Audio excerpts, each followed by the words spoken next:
You ever notice how motivation disappears the exact moment you need it most?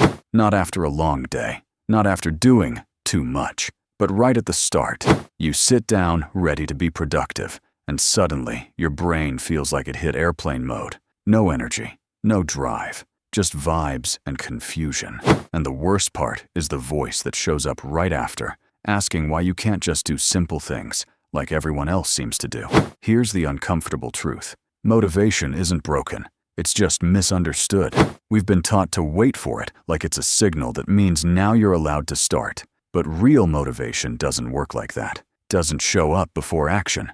It shows up after something moves, even a little, especially a little. If you've ever felt stuck, unmotivated, or quietly disappointed in yourself for not starting, this isn't a hype talk. This is an explanation. Because once you understand what motivation actually responds to, you stop blaming yourself and start working with your brain instead of against it. This video isn't about pushing harder. It's about starting smarter. And once you see why motivation disappears, you'll finally know how to bring it back without forcing it. You ever wake up feeling unmotivated for no clear reason and immediately start questioning your entire personality? Like nothing bad happened. Life is fine. But your brain is acting like it forgot why effort exists. You stare at your to-do list, and suddenly it feels personal. Every task looks heavier than it did yesterday. And the worst part is the guilt. Because you're not exhausted. You're not sick. You're just unmotivated. And that somehow feels worse. Here's the thing nobody tells you. Feeling unmotivated is not a personal failure. It's not a character flaw. It's not proof that you're lazy or broken or doing life wrong. It's usually just your brain reacting to how things are set up. Motivation is not a constant fuel source. It's more like a notification. It shows up when certain conditions are met and disappears when they're not. And most of us are trying to force it instead of understanding it. We grow up thinking motivation comes first and action comes second. Like you wait until you feel inspired and then you do the thing. That sounds nice. It's also backwards. Motivation is usually the result of action, not the cause. Your brain doesn't get motivated by thinking about doing something. It gets motivated by starting and seeing progress. That's why starting is always the hardest part. Not because the task is difficult, but because your brain hasn't been given any evidence yet that this is worth the energy. When you feel unmotivated, your brain is usually protecting you from boredom, from discomfort, from effort that doesn't feel rewarding. Your brain's job is not to help you achieve long-term goals.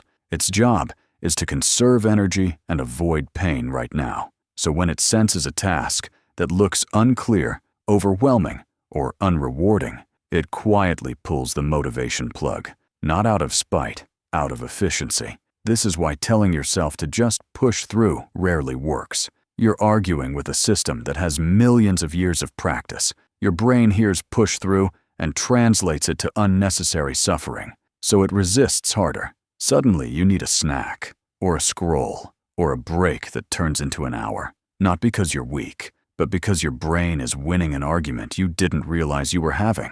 Another reason motivation disappears is because we overestimate how much energy we actually have.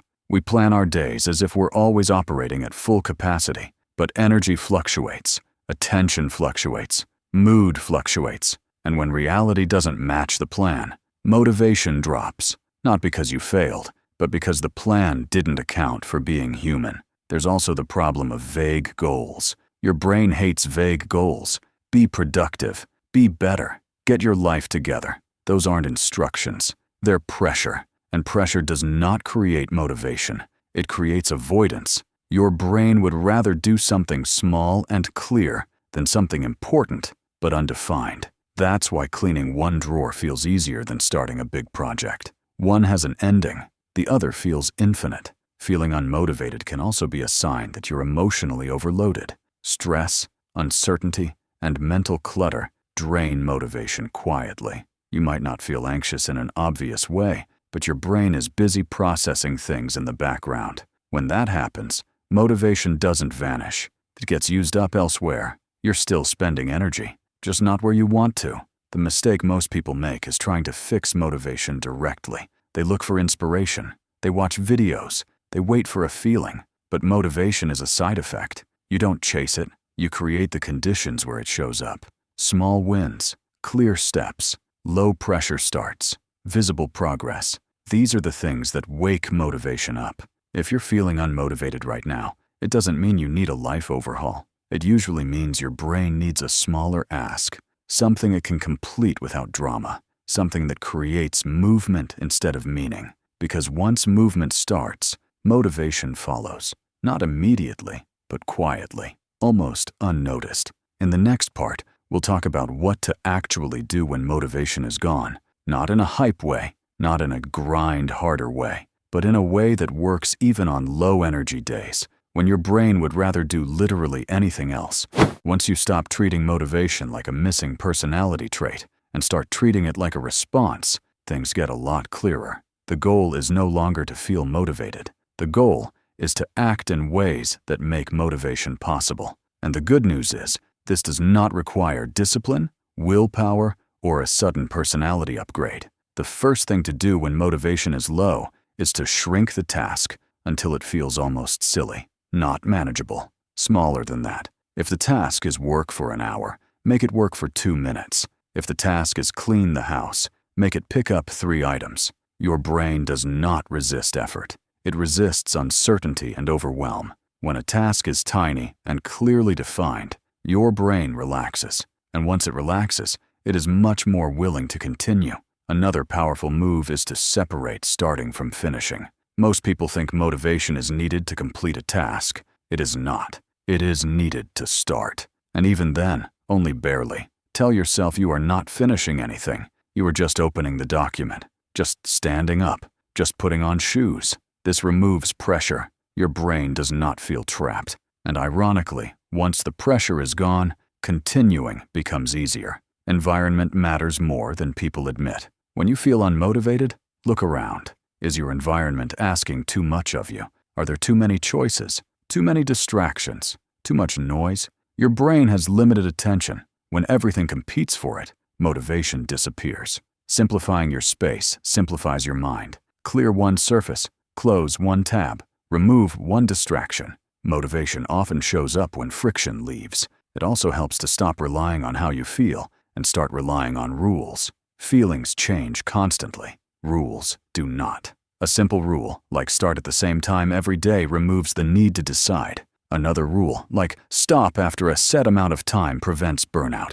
Rules create predictability. Predictability makes your brain feel safe. Safety makes effort feel possible. Rest is another missing piece. Many people feel unmotivated, not because they are lazy, but because they are tired. Real tired. Mentally drained. Motivation cannot survive in an exhausted system. No amount of advice will fix that. Sometimes the most productive thing you can do is recover. Eat, sleep.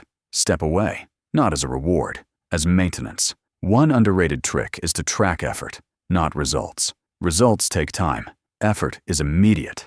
When you track effort, you give your brain instant feedback. That feedback matters. It tells your brain that action is being noticed. A check mark, a note, a quick log. These small acknowledgments build momentum quietly. Social energy plays a role too. Being around people who are calm, focused, or just doing their thing can increase your own motivation without you trying. Not through pressure, through osmosis. Your brain mirrors what it sees. That is why co-working spaces and study rooms work. Not because people are watching, but because effort feels normal there. Finally, be careful with self-talk. When you say, "I have no motivation," your brain hears a permanent identity. Try saying, "Motivation is low today." That one word, change, matters. It keeps the problem temporary, and temporary problems are easier to work with. Motivation is not something you summon. It is something you build conditions for. When you stop demanding it and start designing for it, it stops feeling mysterious. It becomes predictable. And when motivation becomes predictable, progress stops feeling like a struggle and starts feeling like a process you actually understand. If this explanation made your brain feel a little lighter, hit the subscribe button. We're exploring the dark psychology of the mind, so you don't have to navigate it alone.